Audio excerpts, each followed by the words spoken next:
All right, welcome to Hoops Tonight here at The Volume. Happy Monday, everybody. Hope all of you guys had an incredible weekend. Got a jam-packed show for you today. We're just doing power rankings, but I have 4 additional teams I'm going to hit in addition to those 10, either mixed in or separately. So we're going to be hitting on 14 different NBA teams today. You guys know the drill. Before we get started, subscribe to the Hoops Tonight YouTube channel so you don't miss any more of our videos. Follow me on Twitter at _JasonLT so you guys don't miss show announcements. Don't forget about our podcast feed, wherever you get your podcasts under Hoops Tonight. Don't forget, it's helpful if you also leave a rating and a review on that front. We also have brand new social media feeds on Twitter, Instagram, and Facebook for the Hoops Tonight channels, where we're going to be releasing some reels and things along those lines. So make sure you follow there. And then keep dropping mailbag questions in the YouTube comments. We do mailbags every Friday throughout the NBA season. And then last but not least, before we get started, I want to talk about Game Time. This is a company I believe in. I have personally used their product many times in the past. I think they give the best experience when it comes to buying and selling tickets. And now is a better time than ever to get out and go see an event. Between the NFL being in full swing, college football being in full swing, college basketball is now in full swing, the NBA is in full swing, hockey's in full swing. We have concerts, we have comedy shows. And even though watching on our couch is what we get used to, there's still nothing like being there in person, in the arena, experiencing the environment in that way. This is where you guys need to head over to Game Time. They have an incredible experience you can check out in as few as 2 taps. You get all-in pricing, so you know what you're paying for before you go to check out. You also get a view of your seat within the app, so you know what you're getting for your money. They also have a new program called Game Time Picks, where they curate the feeds. Instead of going to an event and getting inundated by thousands of tickets, they will just show you the best deals at that specific event to make that process easier for you. Take the guesswork out of buying tickets with Game Time Picks.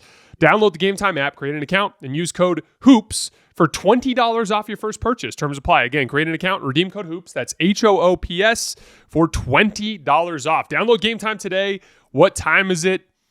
Game time. All right, let's talk some basketball. So, getting into our power rankings, remember, when it comes to my power rankings, this is not intended to be contender rankings. This is not even intended to be a look at the entire season. It's a combination of what you've accomplished over the course of the season and how you've been playing as of late. And in this list, especially towards the bottom, when we get into that 7, 8, 9, 10, I'm going to use it as an opportunity to highlight teams that are playing well as of late. This perfect example of this here in the early season is my number 10 today, the Milwaukee Bucks. This is a team that started 2-8, so they shouldn't be in the 10 spot by the grand scheme of the league. However, they've won 6 of their last 7. They're playing really good basketball as of late. So I want to use our power rankings as an opportunity to shine a light on Milwaukee and talk a little bit about them. I always just have to throw that out there as a disclaimer because it's like with player rankings. Everybody uses different rules with their player rankings. Everybody uses different rules even when they're ranking teams. Some people don't factor in the playoffs. Some people are just talking standings. It gets complicated. So I try to give you guys my criteria up front. And again, I'm primarily using the power rankings as an opportunity to highlight who's been playing well as of late.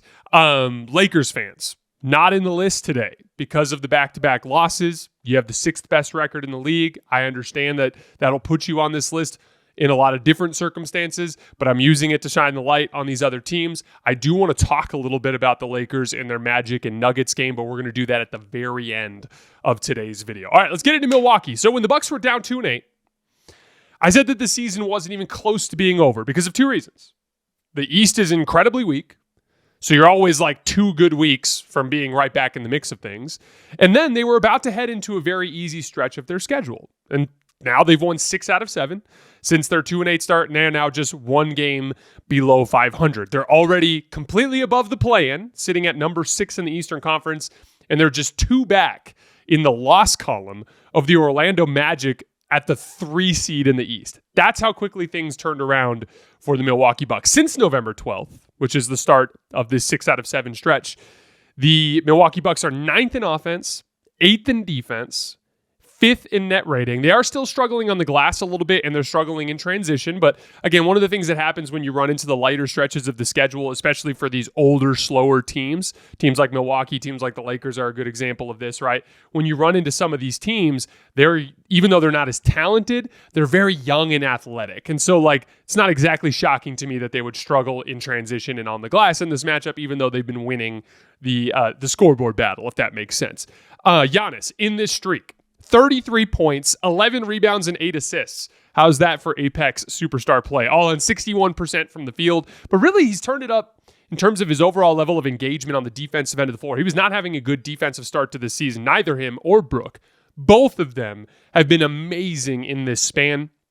And it's still just super scary when the two of them are at their best on the defensive end of the floor. They complement each other really well, right? Because Brook is big, long, and has great defensive instincts and can do a lot of work to protect the rim.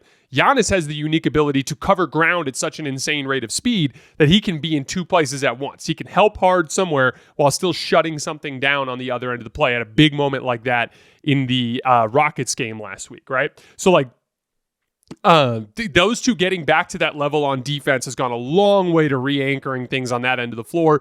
Giannis is just playing at an insanely high level right now. I'd have him at second in MVP voting if I had to send in a vote today.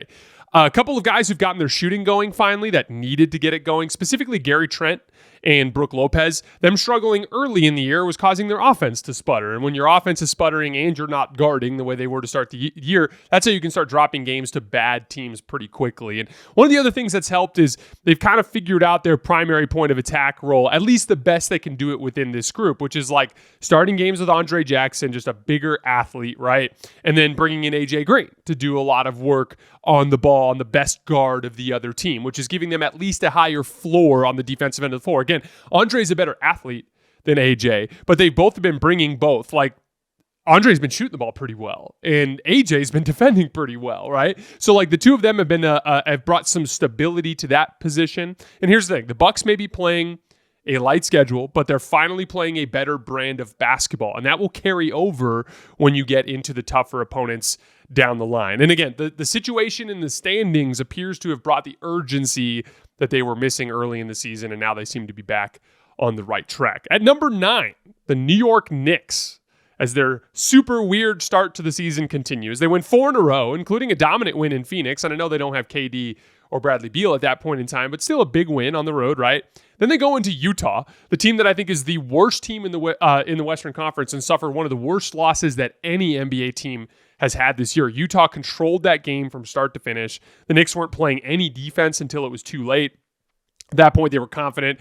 Colin Sexton put them away with a bunch of three-point shots in the fourth quarter. They had a rough shooting night in that game as well, but it was an ugly loss for the Knicks. But they have been playing good ball as of late. The offense has been humming at a super high level. In their last 5 games, they have a 126 offensive rating, which is obviously off the charts.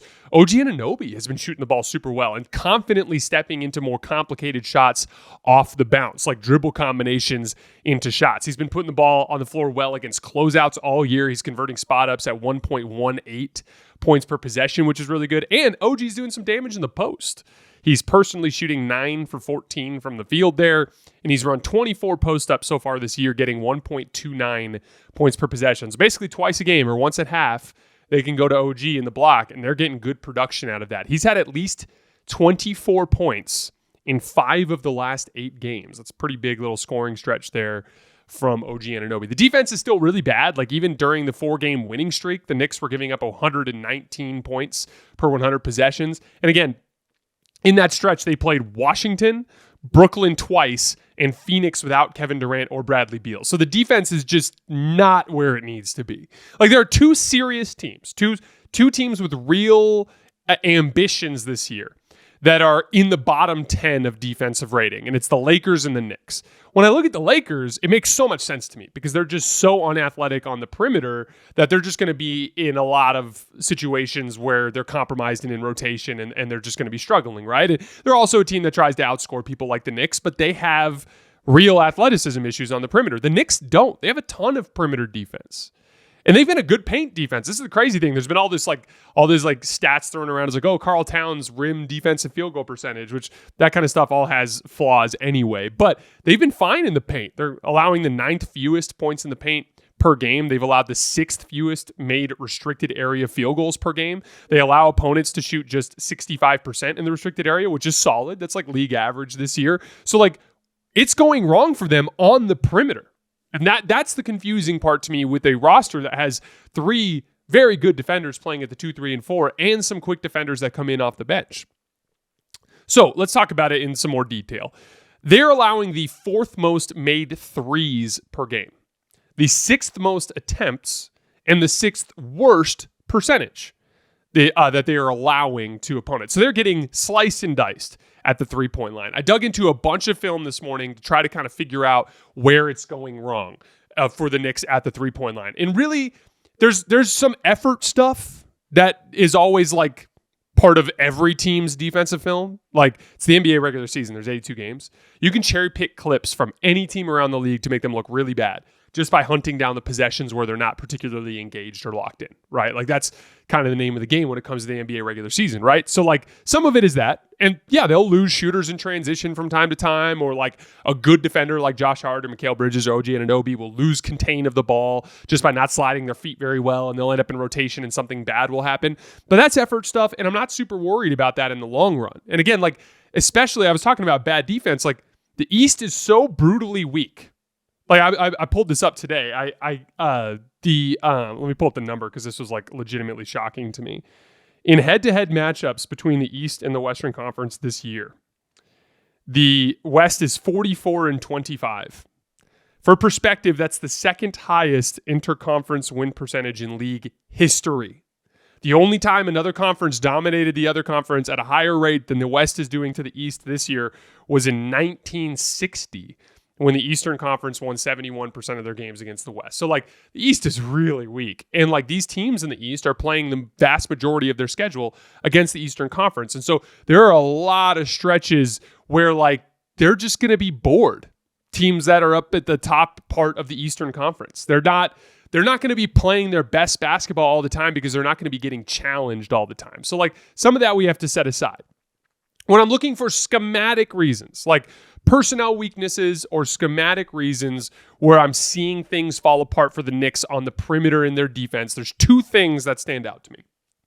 One, in general, an unwillingness to switch. And this is something I've been talking about all season, but like in the Jazz game in particular, they would not switch OG Anunoby or Mikal Bridges off of Lauri Markkanen unless they absolutely had to. And so in a lot of cases, their guard would just run up, set a decent pick, and like a guy like Lauri would just fly off of the screen because Mikal or OG would get picked and he'd just come off and shoot a three. Or they'd do a lot of inverted action where they would just have Lauri come up and set the screen, and Jalen Brunson would be guarding someone like Johnny Juzang or someone like Keontae George, and he would just dribble off.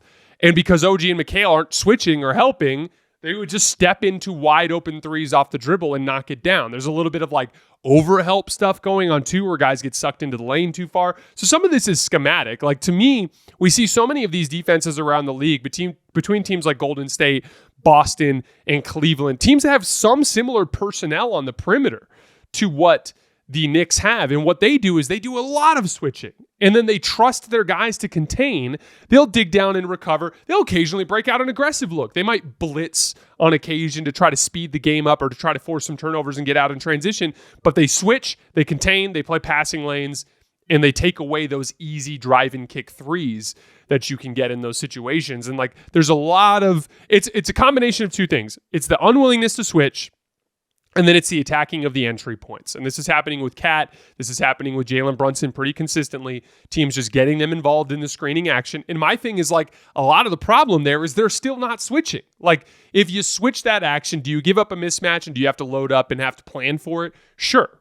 Can you possibly end up with some problems on the offensive glass? Sure. But none of that is as bad as letting good shooters walk into wide open threes, which has been something that has consistently torched the Knicks all season long. And so, like, my thing is, like, I would just be a little bit more willing to switch, especially when you have that off-ball speed. When you need to help and rotate, you have the personnel to be able to do that well. And so, like, closing up some of the automatic openings that open up by virtue of them not being willing to switch, and then just in general better effort than they've been giving, I think will go a long way towards helping close things up for them on the perimeter. But, like, again, schematically, this to me feels like a team that should play a little bit more on defense, like a team like the Warriors or a team like the Cavs or a team like Boston, where it's a little bit more switching, a little bit more containing instead of constantly asking guys to navigate screens, which, again, they can do, and they can do effectively. I think Mikal Bridges and OG Anunoby, well, Mikal more than OG, but they both have that ability.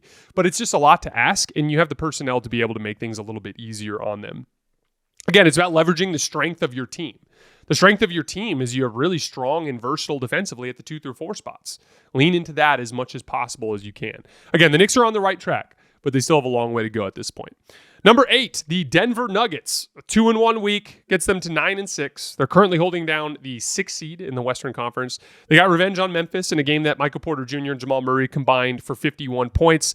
They lost to Dallas in Jokic's return. I'm going to zoom in on this game, and it's going to be a little bit of Dallas mixed in with Denver here. This is one of those 4 extra teams that I'm hitting today. The Dallas game was a really rough Jamal Murray game. He was 4 for 16 from the field and repeatedly got cooked down the stretch. A couple of big driving layups that he gave up to PJ Washington, once where he went right around him, once where he went right through him. And then the play that iced the game, a possession where Jamal overhelped a little bit on a roll and then threw a bad closeout at Najee Marshall and gave him an easy driving bank shot that ended up icing that game. Otherwise, Denver would have had a 3-0 week. And so let's switch over to Dallas for a second here. Tip of the cap to them. They've been playing some decent basketball without Luka. They had 7 players in double figures in that Denver game. And a lot of the stuff that I talked about over the summer is starting to come to fruition for them without Luka, which is their aggregate ball handling. This is a roster that has a lot of offensive skill. Like Kyrie can make plays with the balls. Can make plays with the ball.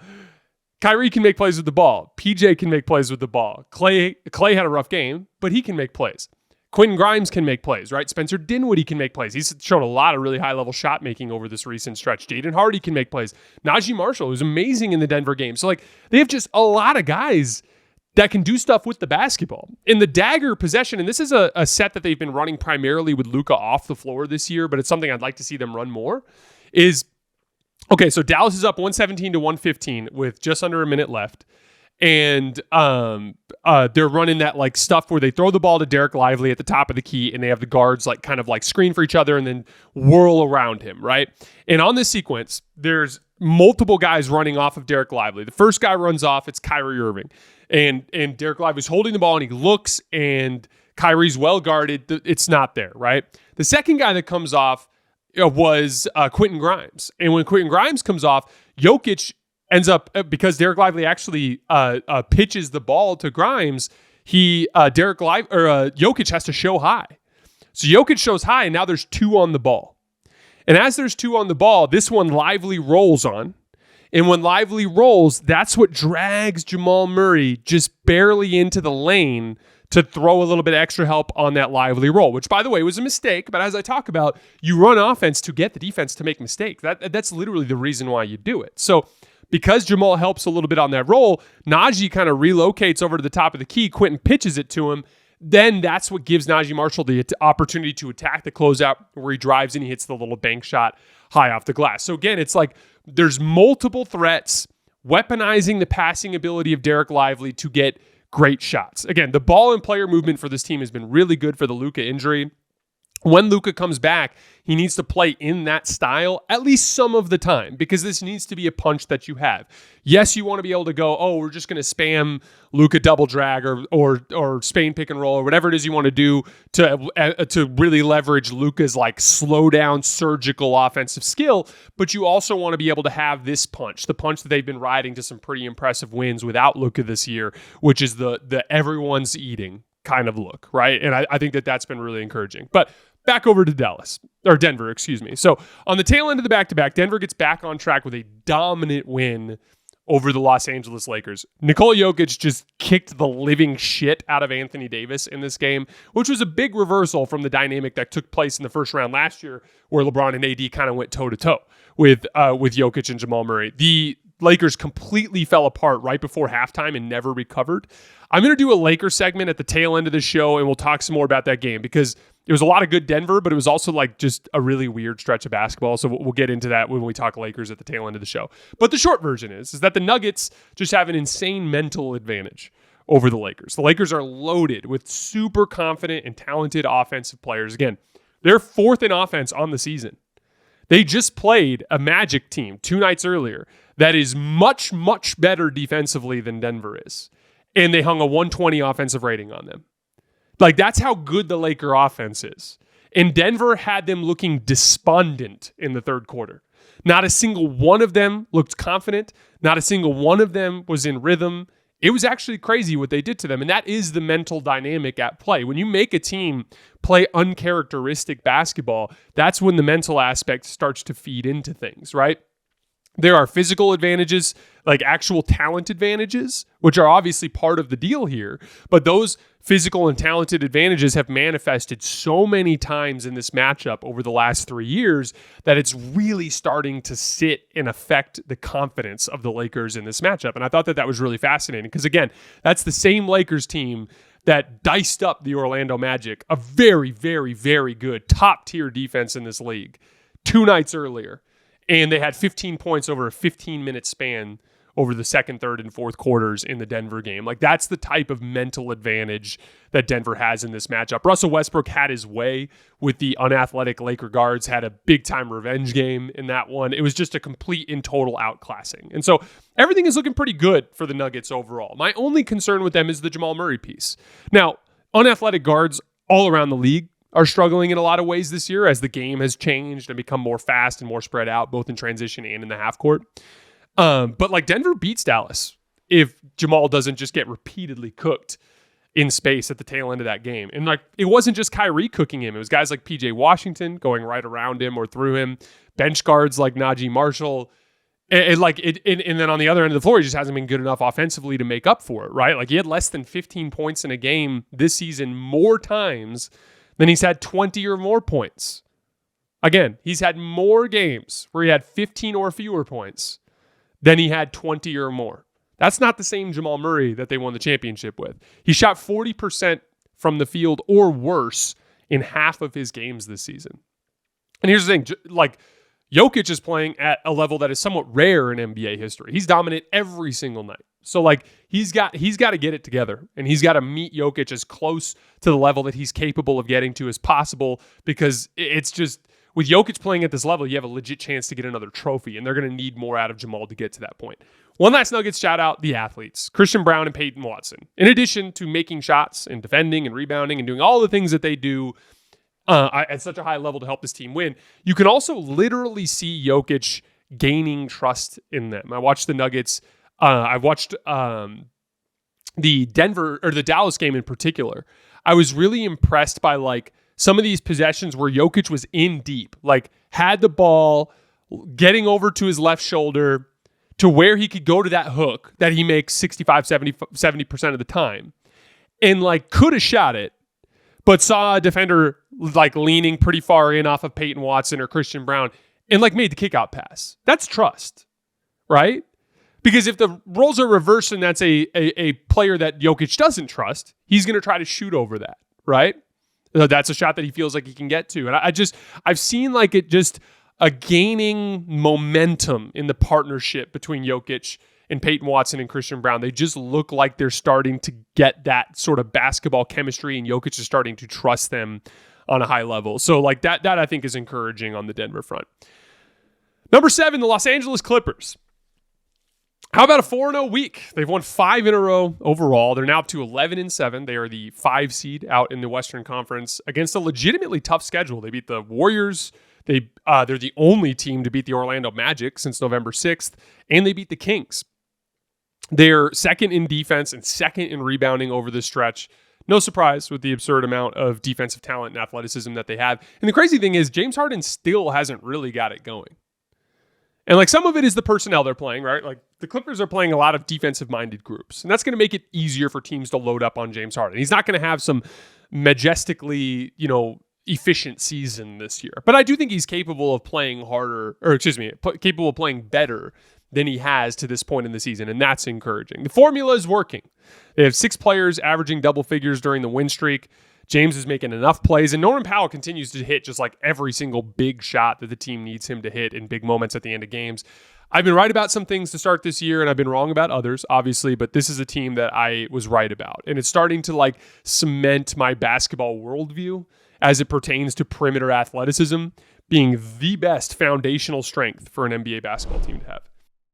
The Emirates NBA Cup is here, and you can win big getting in on the action at DraftKings Sportsbook, an official sports betting partner of the NBA. All 30 teams split into 6 groups. every Tuesday and Friday, playing for the right to advance in the single elimination in-season tourney, culminating in the NBA Cup Championship in Vegas. We have a new favorite on DraftKings. The New York Knicks are actually favored to win the NBA Cup right now at plus 500, with the Cleveland Cavaliers with the second best odds at plus 550. First time, here's something special just for you. New DraftKings customers bet $5 to get $150 in bonus bets if your bet wins. Score big with DraftKings Sportsbook. Every point counts. Download the DraftKings Sportsbook app and use code HOOPS. That's HOOPS. That's code HOOPS for new customers to get $150 in bonus bets if your bet wins when you bet just $5. Only on DraftKings. The crown is yours. Moving on. Number 6, the Houston Rockets. A 2-2 week. They lost a heartbreaker to Milwaukee in a game where you got to see kind of the best and worst of the Rockets on both ends of the floor, right? Like, incredible defense. They're basically the only team that has made Giannis struggle as of late. They were forcing turnovers. They were getting out in transition in that matchup. Fred VanVleet had some stretches of really surgical half-court offense, but they just had too many stretches where their offense bogged down. And at the tail end of the game, Milwaukee just found a matchup that they liked, and it was a speed matchup. They liked Damian Lillard against Dillon Brooks, and he was able to beat him off the dribble twice, once to draw a foul and once to hit the layup that ended up winning the game, and that ended up being what went south for the Rockets. But they got back on track by putting Tyrese Haliburton and Ben Mathurin in jail as they blew out the Pacers. And then they split a baseball series with Portland. And by the way, Portland is feisty. They've won 4 games against teams that are 500 or better. For perspective, that's the same as Cleveland. Cleveland has 4 wins against teams that are 500 or better. So does Portland. And Boston only has 3. So, like, Portland's feisty. They've proven that they can beat good teams on any given night. And that's a good Rockets team. Like, a good Rockets team that's been a big problem around the league. And again, 7-3 against teams that are 500 or better this year are the Houston Rockets. That was a big time win for the Portland Trailblazers. But anyway, the Rockets are sitting at 12-6. They're third in the Western Conference, 7-3 against teams that are 500 or better, 15th in offense, second in defense, 4th in net rating. I basically look at them as like a better, deeper version of the Los Angeles Clippers, who, by the way, the Rockets beat twice in a row earlier this season. Number 5, the Orlando Magic. They've won 8 out of 9.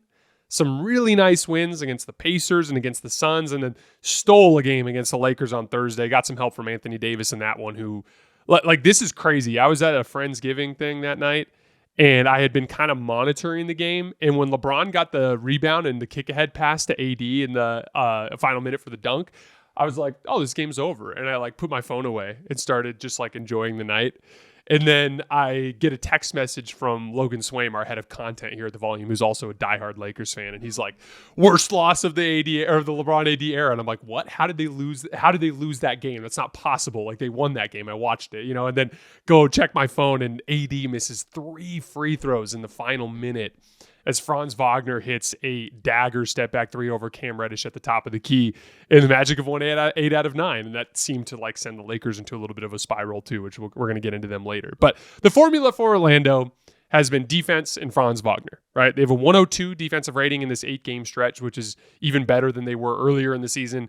Jalen Suggs is like, he's like a lockdown corner. He's like Patrick Surtain. Like, you just put him on the other team's best guard, and he just takes him out of the game. He, like, annihilated Austin Reeves in that Thursday night game. And that, like, here's the thing. Like, the Lakers have some issues with athletic guards, but, like, Austin usually finds a way to at least be pretty good, even against athletic mismatches.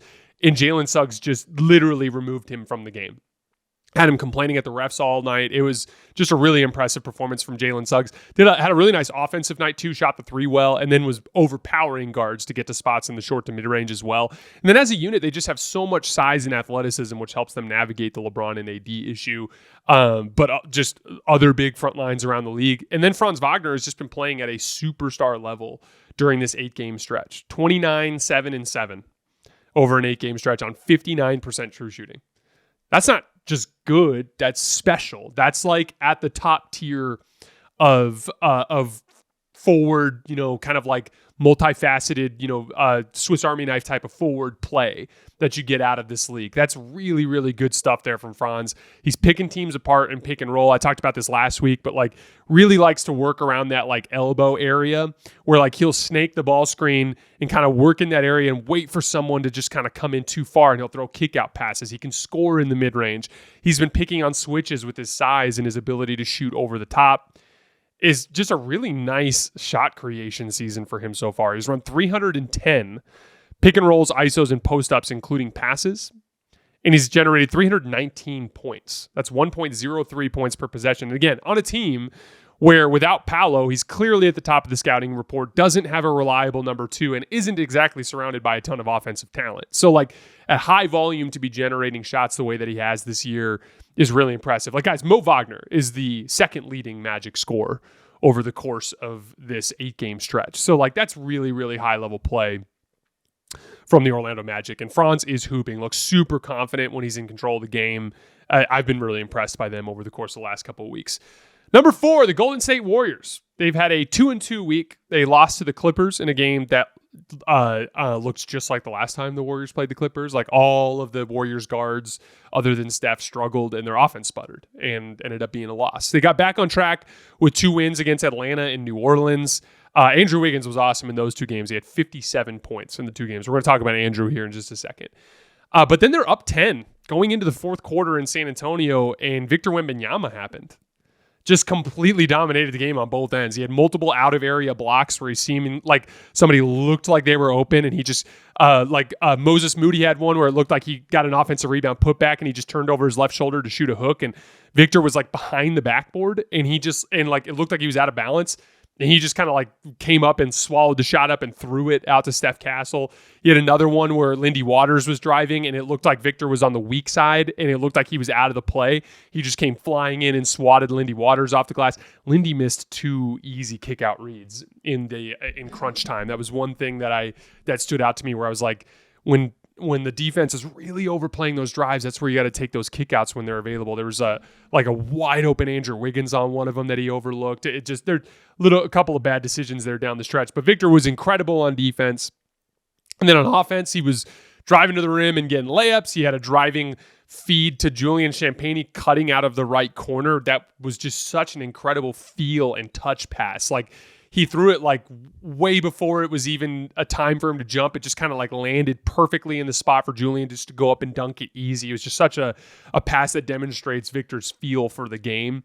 And then he got a shot going, which was funny because to start the fourth quarter, he had like a couple really bad misses from 3, like one where he damn near put a hole in the backboard. And I'm like, oh man, like Victor's really out of rhythm.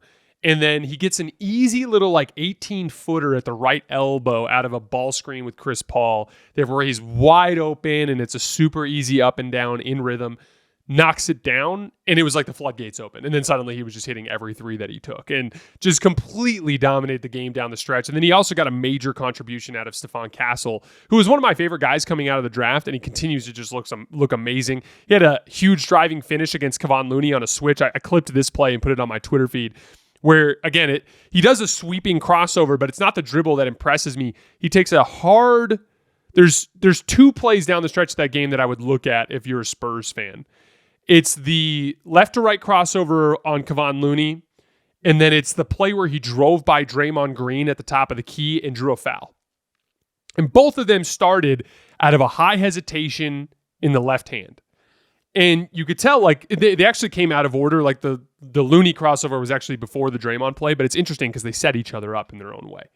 So, like, and the Draymond play sits in that high hesitation and then just launches himself forward going left. And he comes to almost a complete stop in the hesitation, and then the first step is lightning quick. And Draymond has no choice but to just wrap him up and foul him, basically, right? And then on the Looney play, it's the exact same thing. He launches himself on a left drive out of the high hesitation, and then right when his left foot plants, he whips it across back to the right, and now he's going to the right, and he dusts Looney. And if you watch Looney does like a full 2-foot hop over to cut off that left-hand drive. And like that's what makes, again, like it's the simple concept, right? It's most of the best scorers in the world don't have like 17 different moves that they use all the time. Like most of the best scorers in the world, it's like move, counter move. Like I have a right shoulder fade, left shoulder fade. Whichever one you overplay, I'm going the other way.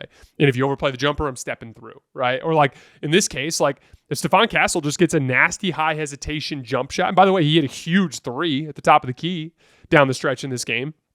But if he can get in the high hesitation and he can shoot and he can throw a hard drive to the left and then he has a nasty crossover to the right. Like, that's literally all it takes. As long as all three are real threats, that's all it takes. You don't need anything more than that. Everything else is just fluff, right? And I think he also did an incredible job on Steph Curry all night long. That was the weird thing about the Spurs game. Like, Steph just couldn't make a shot all night long. But Stephon Castle, just really, really, really impressive start to this season for a rookie. And quick note on the Spurs before we move on. Back to the Warriors, I mean. Stephon Castle's rise so quickly in the early phase of his career just gives the Spurs such an interesting core, which is not how I felt coming into the season. At first, I'm like, okay, you got Victor, you have Devin Vassell, not really sure what he's going to be, right? And then Jeremy Sohan, right? It would like is this really clunky fit because like really inconsistent shooter and decision maker, right? But he's like a very good defensive player and has like a knack for scoring the ball. Even at least he's shown it this year, even though like he can be limited in some other offensive ways. So like it's kind of like a really weird forward and then like a guard that we just don't know what he is. But like Stephon Castle is so obviously very good. Like I can already tell what Steph Castle is going to be. He's going to be a very good guard defender that can shoot and score off the bounce. Like that's like automatic, great foundational guard. Like I think Spurs fans should be like incredibly excited about Stephon Castle because now I look at it as like Victor and Steph, and then we'll see what happens with Devin Vassell and Jeremy Sohan. But because they're kind of like tiered down, because I know what Stephon Castle's going to be, and I know how well that works in the modern NBA, like it just makes me feel infinitely more confident about this group moving forward. And I mean, like the arena was on fire in that fourth quarter when Steph Castle and Victor Wembanyama took that game over. It was an unreal energy, and you can really feel the momentum gaining with this the San Antonio Spurs. Back to the Warriors, though. You blew a game on the road. It happens. Steph had a really bad game. You didn't get much from anybody not named Wiggins, which has become a recurring theme. So I want to talk about Wiggins for a second. This is where we're going to go positive for the Warriors. That was Wiggins' fourth straight 20-point game. He never did it more than 2 times in a row last year. In fact, the last time Andrew Wiggins played in 4 consecutive games and scored at least 20 points in all of them was May of 2021 in the COVID season, towards the tail end of the regular season. And again, that was a year when there was like a lot of roster issues with the Warriors and he had to be more aggressive, right? He's over 60% true shooting for the first time ever. He's having the best 3-point shooting season of his career. He's having the best free throw shooting season of his career. His touch is just at a better spot than it's ever been, all while providing excellent defense on the perimeter. I think he's outplaying many of his peers at his position around the league. And again, like I talked about this a little bit in the mailbag on Friday, when I talk about potential trades for the Warriors, it's not about now. This is not a Warriors team that's looking to make a trade right now. I think they'd be stupid to. This is a team that should not make a single trade until maybe early February, maybe not at all.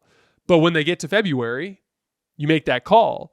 But if Andrew Wiggins is going to play like one of the better forwards in the league, then you just got the guy that you would hunt in the trade market anyway, right?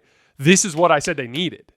They needed a reliable 20-plus point per game, efficient scorer at the forward position. If Andrew Wiggins becomes that or regains that footing in this league, it's not just about him being untradeable. It's just there's no reason to make a trade anymore because Andrew Wiggins has become the guy that you needed in that support role. I mean, here's the thing. You lose in that game because Steph is bad. And like for the vast majority, the only team in the league that can like really afford consistently for their best player to have a bad game is the Boston Celtics because they have so much talent. But like most of the teams in the league are going to struggle if their best player struggles. And that's all that happened in San Antonio last night. But like really, really impressive stretch of basketball from Andrew Wiggins. The schedule for the Warriors is getting a little intense, though. I wanted to go over this because I just think this is fascinating. This is one of the toughest stretches of schedule, extended stretches of schedule that I've seen for an NBA team, emphasized by a couple of tough Eastern Conference opponents and just an incredibly stacked West. But they have an easy one against Brooklyn at home is their next game. But after that, home for OKC, at Phoenix, who will have KD and Bradley Beal back, at Denver. Houston, who is both really good and a team that matches up physically with Golden State well. Minnesota, again. Then Memphis, then Minnesota again. In Memphis, that's a couple weeks from now, so they could be healthier and have more guys in the lineup, right? Then Indiana, then the Lakers, then the Clippers, then the Suns again, then the Cavs, then the Sixers, and that's like roughly a month from now, so they could be healthier. Then the Grizzlies, then the Kings and the Heat. So like the Warriors are heading into basically a month plus of like playing a good team every single night. And so we're going to learn a lot about the Warriors over this stretch and just how capable this roster is of shouldering the load that they're going to need to shoulder in order to get what they want to get done this year. Number 3, the Oklahoma City Thunder. 1-1 week. They haven't played since the 20th, which is weird. They only had 2 games last week. They lost at San Antonio, really bad loss. No Victor Wembanyama in that game. They completely lost control of the game over a matter of minutes in the early third quarter. The Spurs were playing through Zach Collins in the post, just posting up smaller Thunder players, and he was either just going through them or drawing a second defender and dropping off for a guy underneath the rim. And then they just had like a really bad stretch of shot selection from Jalen Williams and Shai Gilgeous-Alexander. They went down by 16 in like kind of the mid-third, and then they were chasing their tail the rest of the game, never regained control. They actually went down by 21 in the fourth quarter. So loss in San Antonio, really bad loss for the Thunder. But then they bounced back with a win against Portland. Jalen Williams had 30 in that one. Jalen Williams has been hooping, by the way. In his last 6 games, he's averaging 26 points, 7 rebounds, and 6 assists on 55% from the field, 40% from 3, and 100% from the line. Very good basketball from Jalen Williams. But I want to zero in on the shot selection piece for a second. Because the Thunder are underachieving on offense. That goes to say that goes without saying. They're 12th in offense right now, which doesn't make any sense given the type of personnel that they have, especially with them having played small as much as they have, which in theory should open things up for your spacing and your drive and kick game, right? But I want to zero in on this for a second because the Thunder are awesome.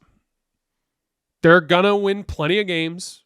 They're not going to be a team that struggles in the standings. They're tied for the 1 seed in the West, despite Chet Holmgren getting hurt and some pretty rough injury luck down the roster, right?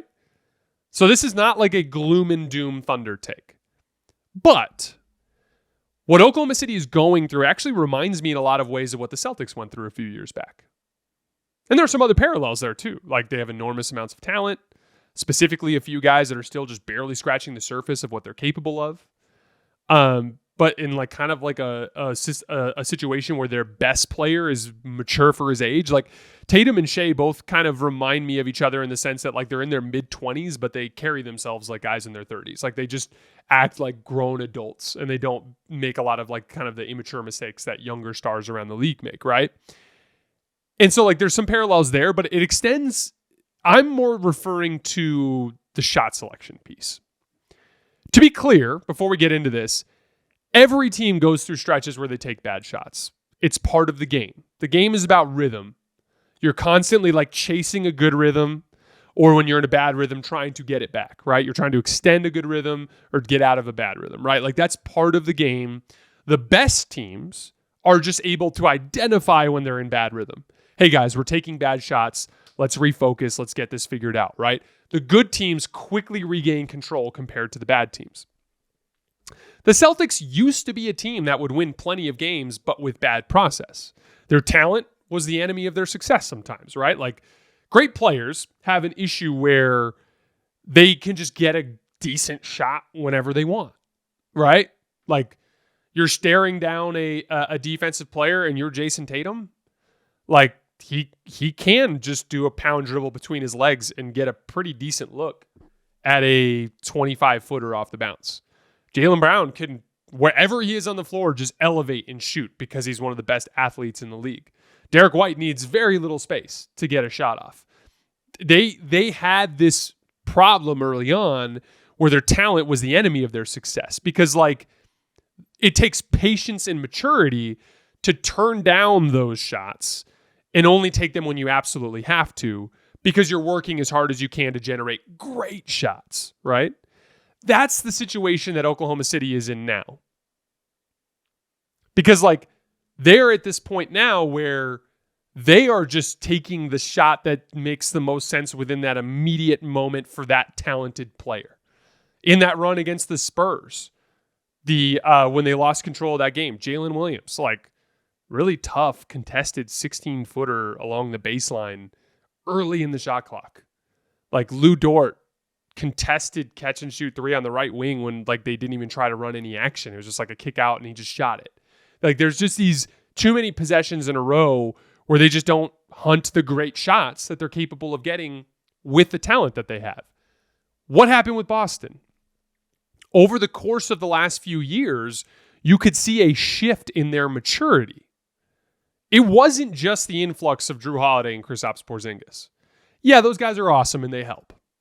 But Porzingis missed most of the playoffs last year, and Drew is better than Marcus Smart, but Marcus Smart is also really good. It was a modest upgrade of Marcus Smart.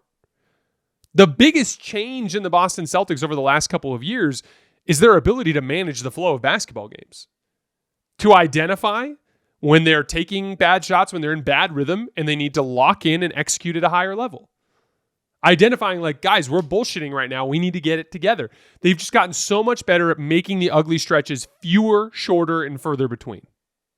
Like that is where things turned around for the Boston Celtics. So OKC to me feels like where Boston was a few years ago in the sense that they have a tendency to lose control of games as decision makers, and they struggle to settle down and execute from time to time. And again, it won't show in the standings. They're too talented to drop a bunch of games. It didn't even show in the offensive rating for the Celtics back in the day. Like it's actually showing for Oklahoma City, which means they're maybe even further behind in that regard. But like the core, at its core, the strength of the Thunder is their aggregate offensive talent.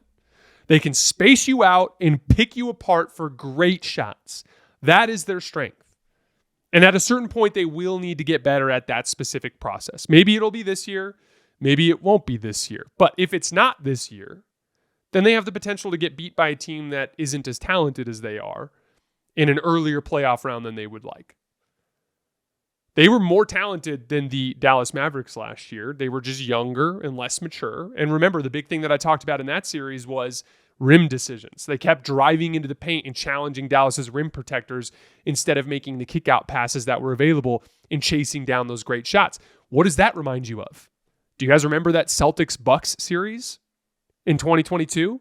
That entire series hinged back and forth on the Celtics foolishly challenging Brook Lopez at the rim instead of making the right decision when they got there. This is all part of that process of growing up as a basketball team and growing up as a basketball player. And I do think that that's been an interesting kind of subplot in this last year and a half for the Oklahoma City Thunder. Number 2, the Cleveland Cavaliers, 2-1 week. They lost in the Boston Showdown. Then they got back on track with 2 wins against easy opponents in Toronto and New Orleans. Those 2 teams have 8 wins combined, so nice little get-back games for Cleveland. Ty Jerome was insane in both games. How about 55 points in the 2-game set for Ty Jerome as he continues to make his case as maybe the best backup point guard in the league? I didn't think the Celtics game was as encouraging of a loss as many Celtics fans thought. I thought Boston basically controlled that entire game. Like anytime Cleveland threatened to take a lead, it just felt like Boston was able to immediately regain control. I thought they had more advantages. I thought the entry points that we discussed with Cleveland were that we anticipated coming into this matchup were all real problems that the Cavs didn't really have great answers for. Now, that's not to say that Cleveland is fraudulent or anything like that. I think they're still easily the second best team in the Eastern Conference at this point. I just thought it was clear that Boston was at a level above them. Cleveland does have some tougher matchups in December. They have Boston again on the 1st. I think Cleveland will probably get that one. Denver on the 5th. Denver again on the 27th. Then they have Milwaukee later in the month.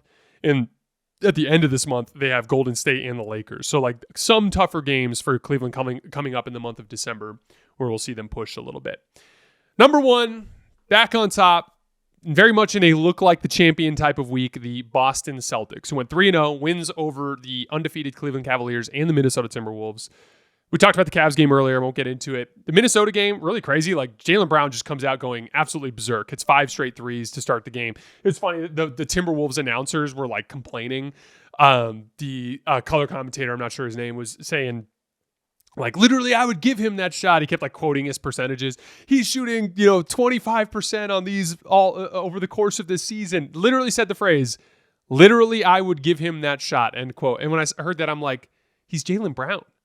Why are you, you're going to give Jaylen Brown wide open shots just because he's struggled a little bit to start this season? Like that was 1, insane to me. And 2, like a complete lack of understanding of the fact that like basketball doesn't just come down to read the basketball reference page. Like, Jaylen Brown's a good shooter. He's just not shooting well. And so if you let him get going, he can still get going at any given time. And for the record, some of the threes he hit were pretty heavily contested too. So like some of it is like Jaylen Brown just made shots, but I just thought it was funny when the Wolves announcers were going off about that, because I'm like, he's Jaylen Brown. You're not ignoring Jared Vanderbilt up there. You know what I mean? But Minnesota battled for most of the first half. Boston had a really dominant stretch to start the third quarter on both ends of the floor. They completely locked down Minnesota's offense. They held them to just 2 points in a nearly 6-minute span, covering the last minute of the second quarter and the first few minutes of the third quarter. Tatum went off in that span. He scored or assisted on 4 threes in the early third quarter. The Celtics got super hot. They ended up going up by 19. Then Minnesota kind of grinded their way back into it. Anthony Edwards continues to shoot the damn seams off the basketball. He hit 6 threes in this game. He had a wide open look with just under a minute or just over a minute left that would have given Minnesota the lead, and he missed it. But he's at 1.19 points per jump shot on 229 attempts to start the year, 1.13 points per pull-up jump shot at 171 attempts to start the year. He's just going to be outrageously good in the long run because of how good of a jump shooter he's made himself. But overall, I came away feeling really good about Boston after that game. I thought the third quarter was a great example of the fact that they can still be downright stifling on defense when they need to be or when they want to be, even without Porzingis. I thought that they played great. I thought they played like really mature, grown-up offense down the stretch. Like they found the matchup they liked, which was Nickeil Alexander-Walker, and they just kept going to Jaylen Brown and Jayson Tatum down on the block against Nickeil Alexander-Walker and got a couple of key buckets there. Now, Minnesota put them in some tough spots too in crunch time, but they're a very good defense. Like Minnesota hasn't defended super well to start this year, but they still have a nasty defensive punch when they want to, and they got some big stops and forced some bad misses. And honestly, that's kind of like how games like that go. Like they're super physical and ugly because there's so many good perimeter defenders on the floor. And Ant made 6 threes in the game, and his last 2 threes like barely grazed the front of the rim because everyone's tired. It's hard to hit shots in a game like that, right? Especially down the stretch. And like Tatum had some bad misses in crunch time too. That's kind of just how it goes. But Boston made more plays when they needed to. And anyway, I just think this week had a lot of great examples of what separates Boston from the rest of the league. They play great basketball on both ends more frequently than everyone else does. It really is that simple. And then allegedly they're getting Kristaps Porzingis back tonight. So another exciting sign for Celtics fans. And that's it for the power rankings. Before we get out of here, I want to talk Lakers for just a couple of minutes. This segment is more directed towards Laker fans because I want to bring some positivity, because I've seen on Twitter, it's very gloom and doom for Laker fans right now. And I can understand why you would feel that way. Like the Thursday-Saturday set between Orlando and Denver was an absolute disaster, right? Like you play well enough to beat Orlando, but AD misses 3 free throws in the final minute, so you lose. That's a catastrophe, right? Then in the Denver game, Dalton Knecht gets a dunk with 2 minutes left in the first half, and you're up by 10 on the Denver Nuggets, and then your entire team simultaneously enters a funk, and they cannot score. The Lakers scored 15 points total over a 15-minute span between the second, third, and fourth quarters. And then you end up getting blown out. Like literally a 35-point turnaround in the same game. So look, I get it. Losses are losses under any circumstances, and these two were particularly bad. But here's why I'm not getting too worked up about it. First of all, I thought the Orlando game was actually a night where the Lakers showed a lot of heart. Those of you guys who listened to the mailbag on Friday, I told you guys I was worried about that game before it started. Orlando is a tough matchup for the Lakers because they have big physical guards that always give issues to guys like D'Lo and Austin, and they're huge on the front line to confront the LeBron AD problem. And in general, they're just really young and fast, and they run really hard, which is the kind of thing that has given the older, slower Lakers issues, right? And the Lakers were down both of their forwards. Like Rui Hachimura and Jared Vanderbilt were out. So like the entire roster is basically guards, limited centers, and LeBron and AD. That is basically what you're going to war with in a very, very physical matchup. And LeBron and AD just stepped up to that challenge, and they kicked ass. They had 70 points, 19 rebounds, and 9 assists and 4 blocks between the two of them. They both just made huge play after huge play down the stretch to put themselves into position to win. And then AD misses 3 free throws in the final minute and you lose. Like, it really fucking sucks. I get it. But they played some pretty good basketball against a Magic team that is a bad matchup for them while being down both of their forwards, and they did play well enough to win that game. So like I actually left that game feeling better about the team. There are still some problems, right? Like Austin Reeves was a disaster in that game. He was just 3 for 12, but that's kind of what Jalen Suggs can do to opposing guards. And also, Austin usually finds a way to at least be pretty good, even against the athletic team. So like, I thought it was like 50% Suggs is awesome, and 50% Austin just had a bad night. D'Lo was really bad in that game, but he's always really bad against big athletic teams. It's like clockwork every single time. He struggles defensively on the glass, and he can't shoot. I remember it was like early last year, Pete Zayas from Laker Film Room pointed this out, and I thought it was really fascinating. He talked about how like in super athletic games, D'Lo tends to have bad misses from three.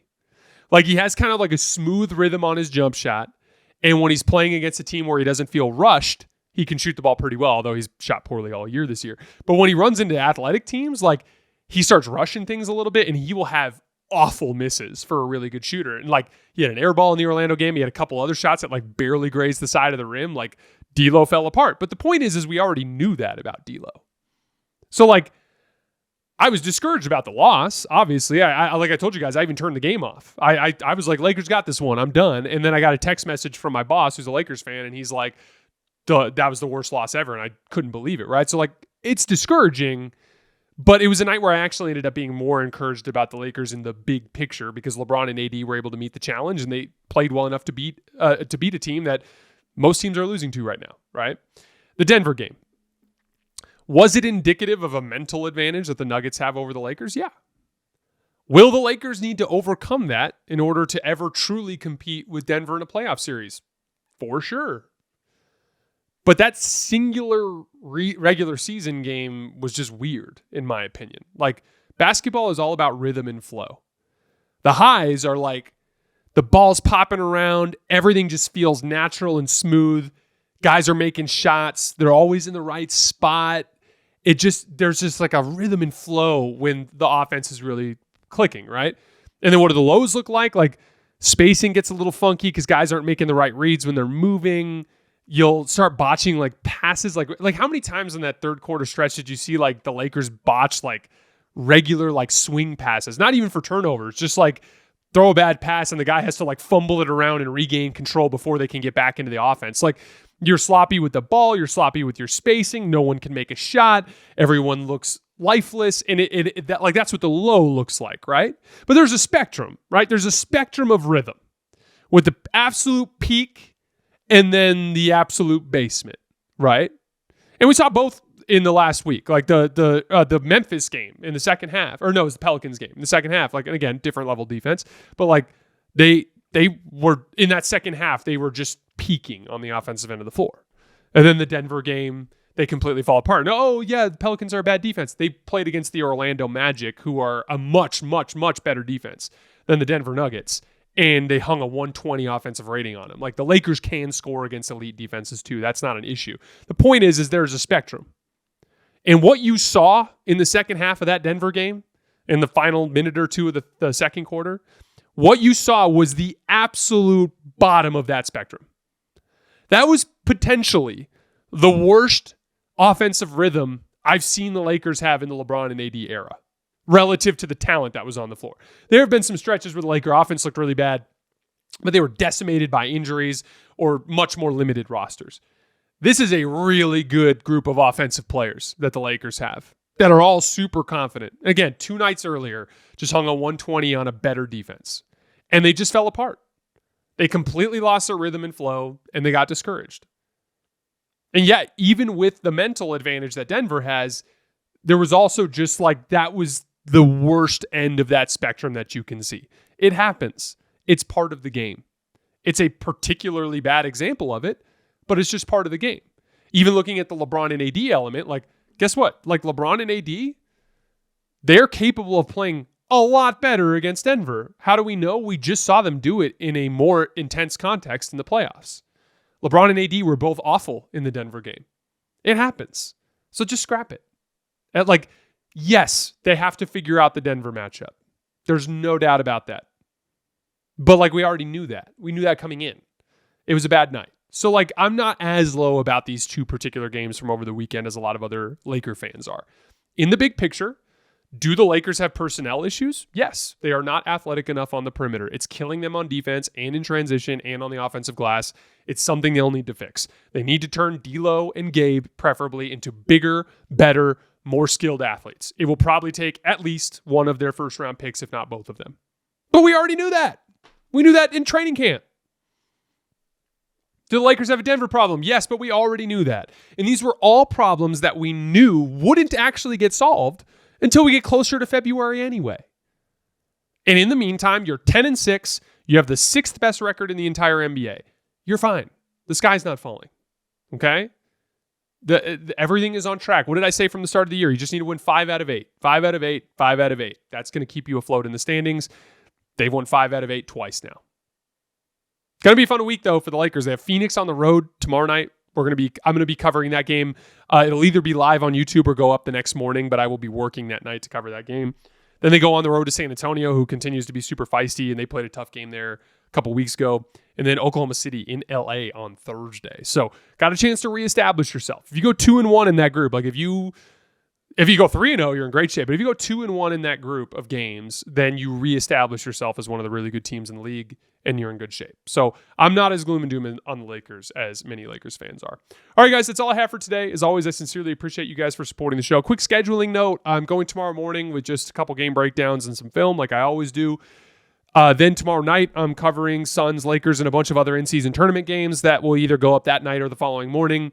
But I'm also recording I'm either going to do a mailbag or I'm having Sam Vecini on, and that's going to run on Friday. Then we're going to be taking, obviously, Thursday off for Thanksgiving. So that gives you a little scheduling update for the rest of the week. But as always, I appreciate you guys for supporting me, and I will see you next time.